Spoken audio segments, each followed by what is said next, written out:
irmãos, eu saúdo a todos com a paz do Senhor Jesus. Quem trouxe as Bíblias, abram-na comigo, na primeira carta do apóstolo Paulo aos Coríntios, capítulo de número 15, nós vamos ler a partir do versículo de número 51. Primeira carta do apóstolo Paulo aos Coríntios, capítulo de número 15, a partir do versículo 51. Eu vou esperar todos acharem para todos nós fazermos juntos a leitura da poderosa palavra de Deus. E eu quero pregar sobre o arrebatamento da igreja. Quem acredita ainda, diga glória a Deus. 1 Coríntios capítulo 15, versículo 51, todos acharam? Diga amém. Então vamos ler esses 8 versículos, do versículo 51 ao 58. Diz-nos assim a palavra do Senhor: Eis que vos digo um mistério. Nem todos dormiremos, mas transformados seremos todos. No momento, no abrir e fechar dos olhos, ao ressoar da última trombeta, a trombeta soará, os mortos ressuscitarão incorruptíveis e nós seremos transformados. Porque é necessário que este corpo corruptível se revista da incorruptibilidade e este corpo mortal se revista da imortalidade. E quando o corpo corruptível se revestir da incorruptibilidade e o corpo mortal se revestir da imortalidade, se cumprirá a palavra que está escrita: tragada foi a morte pela vitória. Onde está, ó morte, a tua vitória? Onde está, ó morte, o teu aguilhão? O aguilhão da morte é o pecado, e a força do pecado é a lei. Mas graças a Deus, que nos dá a vitória por intermédio de nosso Senhor Jesus Cristo. Versículo 58 diz: portanto, meus amados irmãos, sede firmes, constantes, inabaláveis, sempre abundantes na obra do Senhor, porque o trabalho no Senhor, ele não é em vão. Podeis tomar os vossos assentos em nome de Jesus de Nazaré. Meus irmãos, eu peço a Deus que Ele não deixe eu aumentar e nem diminuir sua palavra, porque a mesma, ela é viva e eficaz, e mais cortante do que qualquer espada alguma de 2 gumes. Hebreus 4,12 diz que ela tem um poder de penetrar e até mesmo dividir alma e espírito, juntas e medulas, e é apta para discernir todos os pensamentos e propósitos do coração. Ali na época de Jesus, estava acontecendo uma discussão religiosa. Nas margens do Jordão, nós temos um protagonista chamado João Batista. E ali naquela discussão religiosa, um queria ser melhor que o outro, um queria ser maior que o outro. João toma a palavra em João 3,30 e diz: convém que ele cresça e que eu diminua. E eu repito essas palavras de João Batista nessa noite: que ele cresça e que eu diminua. No sentido que a glória seja para Deus, a honra seja para Deus, o louvor seja dado a Ele, e que o seu nome venha a ser glorificado e notório no nosso meio. A Bíblia diz, o apóstolo Paulo em 1 Coríntios, capítulo 1, versículo 31, portanto, quer comais, quer bebais, quer fazer qualquer outra coisa, fazei para a glória de Deus. A Bíblia diz em 1 Coríntios 1, 31, que é o versículo que eu li, diz que aquele que se gloriar, gloria-se no Senhor. E em 1 Coríntios 10, 31, aquele que diz que qualquer coisa fazei para a glória de Deus. Então nós estamos aqui nessa noite para a honra e para a glória do nosso Senhor e Salvador Jesus Cristo. A Bíblia diz que quando Deus começa a usar o profeta Jeremias em seu ministério profético, A Bíblia diz em Jeremias 9, 23 e 24: não se glorie o sábio na sua sabedoria, não se glorie o rico nas suas riquezas, e nem se glorie o forte na sua força, mas aquele que se gloriar, diz o Senhor, se gloria assim nisto: em me conhecer. Então Deus está dizendo que a nossa maior glória nessa noite é de ter conhecido aquele que morreu na cruz do Calvário pelos nossos pecados. Bendito seja o nome do Senhor Jesus. O salmista Davi estava quase partindo para o paraíso, para o seio de Abraão, e ele, nas suas sucintas palavras, ele diz em 2 Samuel capítulo 23, versículo 2: que o Espírito do Senhor fale por meu intermédio, e que a sua palavra, ela esteja na minha língua. E eu repito as palavras de Davi: que o Espírito do Senhor fale por meu intermédio, e que a sua palavra, ela esteja na minha língua, nos meus lábios, de acordo com a tradução que você tem. Meus amados irmãos, eu quero pregar sobre o arrebatamento da igreja. Arrebatamento, ela deriva de uma palavra grega chamada harpazo. Harpazo significa ser arrancado com violência e com força. Quando nós usamos o termo arrebatamento, nós estamos dizendo que é ser arrancado com violência e com força. Arrebatamento, que é a palavra harpazo, também tem uma outra palavra no latim chamada raptus, que significa ser trasladado de um lugar para o outro, tirado de um lugar para o outro. Isso significa arrebatamento. Quando nós usamos essa terminologia arrebatamento, ou ser trasladado de um lugar para o outro, ser levado de um lugar para o outro, isso não é uma invencionice de pastor ou de qualquer líder religioso. Quem falou que Jesus vai buscar um povo, quem falou que Jesus vai buscar os seus, foi o próprio Jesus de Nazaré. A Bíblia diz em João, capítulo de número 14, do versículo 1 ao 3, ele diz assim: não se turbe o vosso coração, crede em Deus e crede também em mim. Na casa do meu Pai há muitas, se assim não fora, eu vos teria dito. Olha Jesus dizendo: porque eu vou preparar o lugar, e quando eu for e vos preparar o lugar, eu voltarei e receberei para mim mesmo, que aonde eu estiver, estejais vós também. Então foi Jesus que falou que ele vem buscar o seu povo. E se Jesus falou que ele vem buscar, ele não mente, nunca mentiu e nunca mentirá. Se ele falou, ele vai buscar os seus. O homem pode mentir, a filosofia pode desacreditar, os liberais podem dizer que não vai acontecer, mas Jesus diz: eu vou buscar a minha igreja. Os discípulos sempre perguntavam para Jesus: quando será esse dia? A Bíblia diz em Mateus capítulo 24, a partir do versículo 37, Jesus dizia assim, ensinando: assim como foi nos dias de Noé, assim também será a vinda do Filho do Homem. Nos dias de Noé anteriores ao dilúvio, comiam, bebiam, casavam e davam esse casamento, até que eles não perceberam, veio o dilúvio e levou todos. Assim também será a vinda do Filho do Homem. Alguém perguntava para Jesus: Jesus, quando será este dia? Será o dia que tu vai restaurar o reino a Israel? Ele diz: não compete a época e não compete às estações, mas que Deus reservou para o seu exclusivo poder. Mas sempre eles perguntavam para Jesus: mas quando será? Jesus: eu vou contar uma parábola para vocês. Mateus capítulo 25, Jesus começa a parábola. O reino dos céus será semelhante a 10 virgens, que tomando as suas lamparinas saíram a encontrar-se com o noivo. 5 eram prudentes, 5 eram nécias.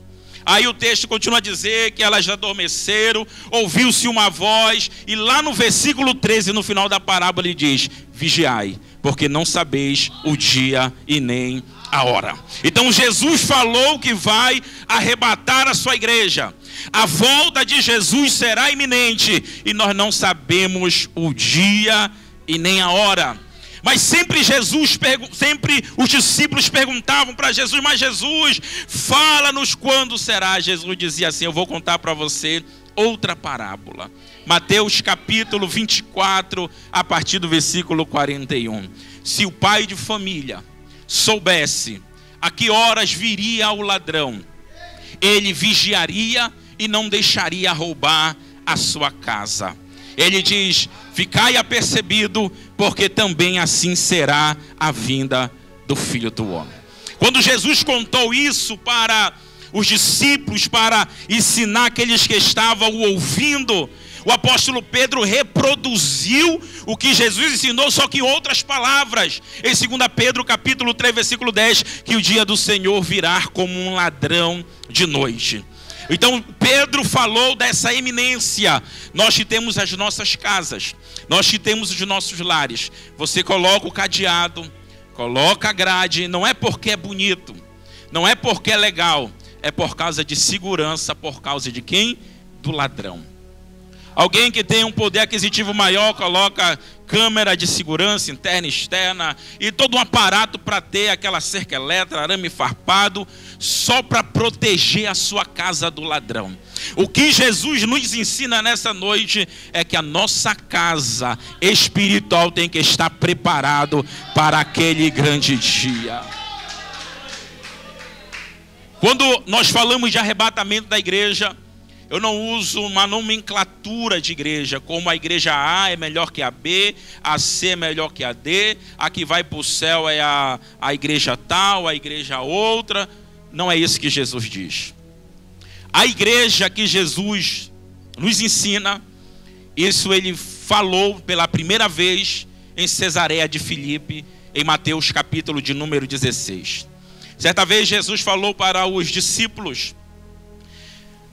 o que os homens estão falando acerca da minha pessoa? Aí os discípulos diziam: Jesus, uns dizem que tu és João Batista, outros dizem que tu és Jeremias, outros dizem que tu és algum dos profetas.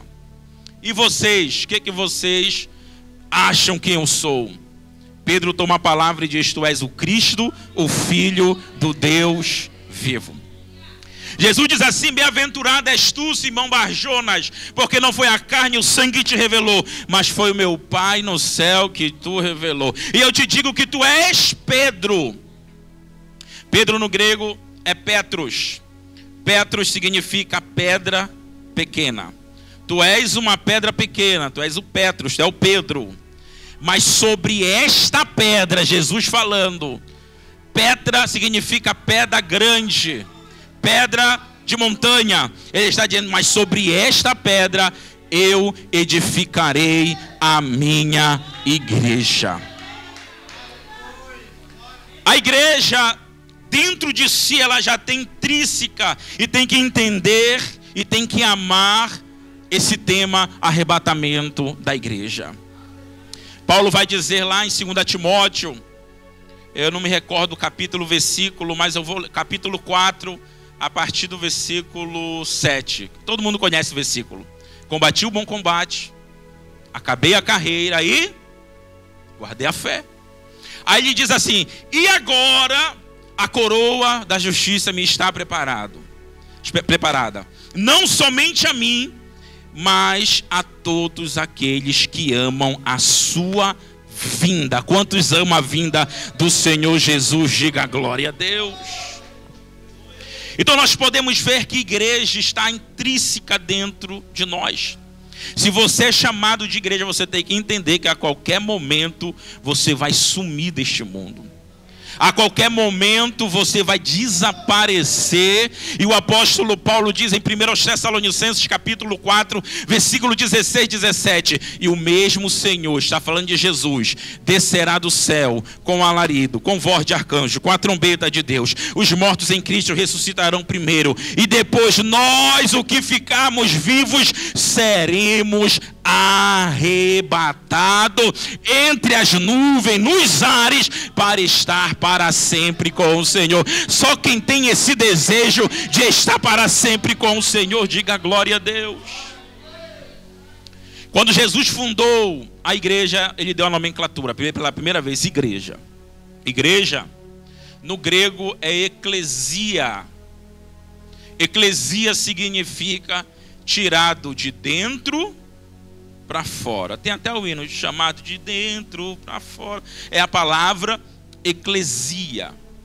Então, em nós está intrínseco que nós vamos sair de dentro desse mundo para fora, para o reino celestial que Ele tem preparado para nós. Jesus, Ele falou muito sobre o seu retorno, sobre a sua segunda vinda. Os apóstolos não seria diferente. Pedro falou que Jesus vai voltar. 2 Pedro capítulo 3, versículo 3 e 4, ele diz: muitos escarnecedores aparecerão dizendo: onde está a promessa da sua vinda? Para você entender isso daqui, é mais ou menos isso, eu vou simplificar para você. É quando alguém diz assim para você: cadê que Jesus ainda não voltou? A minha avó, a tua avó já pregava, já morreram e Jesus não voltou. Esses são escarnecedores, porque nós aguardamos a vinda do Senhor.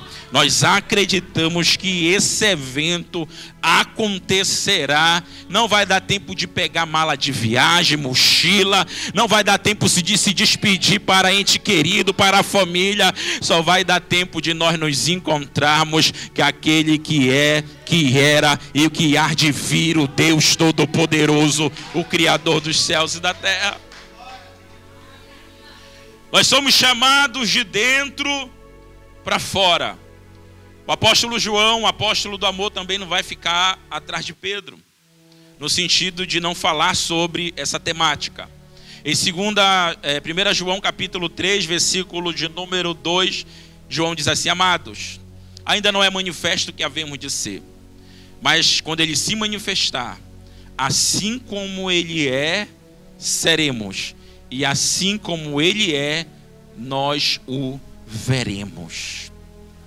Quando olho por esse texto, meus irmãos, eu lembro que alguns anos atrás, no Fantástico, passou uma matéria chamada Matéria do Manto do Santo Sudário.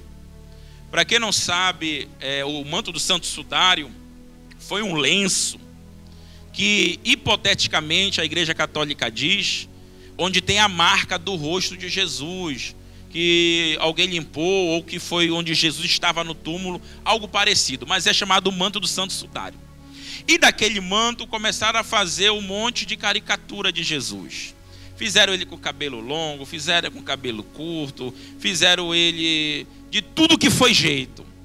Mas a bem da verdade é que nós não sabemos hoje. E você sabia que nós somos mais bem-aventurados que os apóstolos? Porque ele disse: mais bem-aventurado é aquele que não viu, mas creu. A gente não viu Jesus andando com os discípulos. A gente não viu Jesus fisicamente curando o paralítico, o cego, o mudo, o surdo. Nós não vimos ele pessoalmente. Mas nós cremos porque está dentro da Bíblia Sagrada. E nós somos mais do que bem-aventurados. A Bíblia diz que nós vamos ver como ele realmente é. Aí nós não sabemos, mas um dia vamos saber. Um dia vamos nos encontrar. Um dia vamos estar com ele. Ele só fez uma promessa de amor para a igreja. Uma promessa de amor. Por que uma promessa de amor? Vou explicar aqui um contexto judaico para vocês. Ele diz assim: na casa do meu pai há muitas moradas. O que significa isso? No noivado judaico, meus irmãos, da época, existia algumas formas do jovem se casar com a donzela, com a jovem. E, para sintetizar, para você entender, que eu não vou me prolongar, ele chegava na casa da noiva, levava o dote de prata, ele levava o documento oficial, o filho, né? Estou falando do filho, e ele levava o vinho. Quando ele chegava, era assinado o contrato, e nós fizemos isso com ele, nós fizemos um acordo até ele voltar ou até nós morrermos. Nós não podemos quebrar esse pacto que ele fez na cruz do Calvário por nós. Ele trouxe o dote para nós, para a igreja, e não é com prata e com ouro. Pedro diz isso em 1 Pedro 1,18, se não me falha a memória.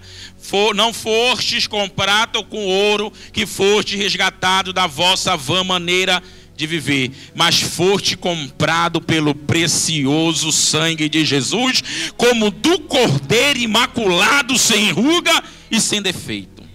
Ele nos comprou com seu sangue. E o terceiro é o vinho. E quando ele tomava o gole do vinho, o jovem, ele dava um beijo na noiva e dizia: eu vou para a casa do meu pai, vou preparar morada e vou voltar para te buscar.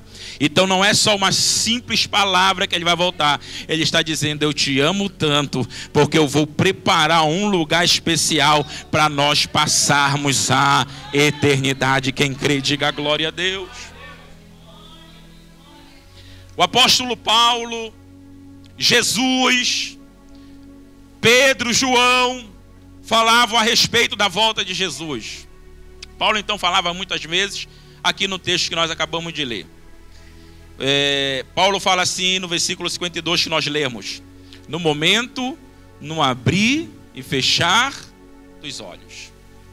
A palavra momento, meus irmãos, no grego, para quem não sabe, e para quem já sabe vai relembrar que o Antigo Testamento foi escrito em hebraico, parte aramaico, e o Novo Testamento foi escrito em grego. Então por isso que eu falo em grego, a palavra no momento é uma palavra chamada em átomo. E o que é em átomo no grego?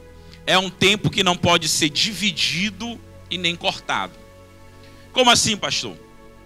Por exemplo, você divide horas em minutos, minutos, segundos, segundos, centésimos, centésimos, milésimo, milésimo chega lá não sei o que de milésimo, mas chega um momento de tempo que é chamado em átomo. Daqui não tem como mais dividir. E o apóstolo Paulo usa essa expressão para dizer que a sua vinda é iminente. Olha Jesus dizendo, só que em outras palavras, Mateus 24, 27. Assim como o relâmpago sai do oriente e se mostra até o ocidente, assim também será a vinda do Filho do Homem. O que é que Jesus está dizendo? Preste bastante atenção. Em 2007, você pode pesquisar, que hoje não é difícil, no Google. Em 2007, o INPE, Instituto Nacional de Pesquisas Espaciais, eles escolheram 2 estados, que foi São Paulo e Rio Grande do Sul, onde cai mais raios no Brasil.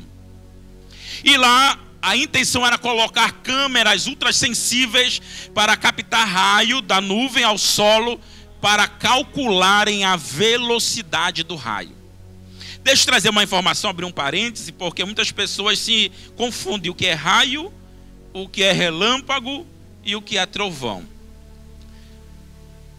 Raio, você não vê o raio é a descarga negativa. Quando acontece a descarga negativa chamada raio, acontece o fenômeno do claro, aquela parte clara chamada de relâmpago. O barulho que essa descarga negativa faz é chamada de trovão. Então não tem problema você chamar de relâmpago para o raio para o relâmpago, porque um depende de outro. Então o relâmpago ou o raio sai do Oriente ao Ocidente. Então o INPE, Instituto Nacional de Pesquisas Espaciais, eles pegaram, captaram o raio e foram fazer o cálculo. E eles chegaram em conclusão em 2007, o INPE, só pesquisar isso. A velocidade era de 1980 quilômetros por segundo. Em segundos, 1980 quilômetros, o relâmpago. Velocidade espantosa. Paulo diz, no momento, no abrir e fechar dos olhos. O povo de Corinto, quem sabe não entender, aí Paulo faz uma outra analogia. em 1 Coríntios ainda, capítulo 15, versículo 52. No abrir e fechar dos olhos. Dê uma piscada rapidamente aí.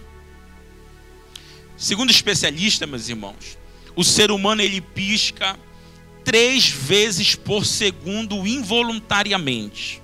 3 vezes por segundo involuntariamente. O que isso quer dizer? Se nós levarmos em consideração essa matemática paulina, eu não estou dizendo que será nesse tempo, mas se nós levarmos em consideração nessa analogia de Paulo, é 0,33 segundo. É aí que eu glorifico e exalto o nosso Senhor Jesus Cristo, Jesus de Nazaré. Porque em fração de segundo ele vai arrebatar sua igreja, mas mesmo assim o texto diz: e os mortos em Cristo ressuscitarão primeiro. Ele é tão poderoso que ele está além do tempo, além da capacidade, além da física, além da ciência, além da matemática, porque ele é Deus Todo-Poderoso, o Criador dos céus e da terra, que vem buscar a sua igreja. Fique de pé em nome de Jesus. Levante sua mão para o céu. Só quem quer morar na glória, se Jesus voltar, diga glória a Deus. Senhor Deus e Pai, a tua palavra foi pregada, ó Deus. Nós acreditamos que o Senhor vai voltar para buscar-nos. O Senhor vai levar um povo lavado e remido pelo teu sangue. Aqueles que acreditam, aqueles que labutam, aqueles que sofrem pelo amor do teu nome. Aqueles, meu Pai querido, que não abrem a mão da tua palavra. Abençoa a tua igreja, abençoa os teus filhos, abençoa as tuas filhas. Dá vitória a cada um, em o nome de Jesus. E a igreja bate palma bem forte para Jesus de Nazaré.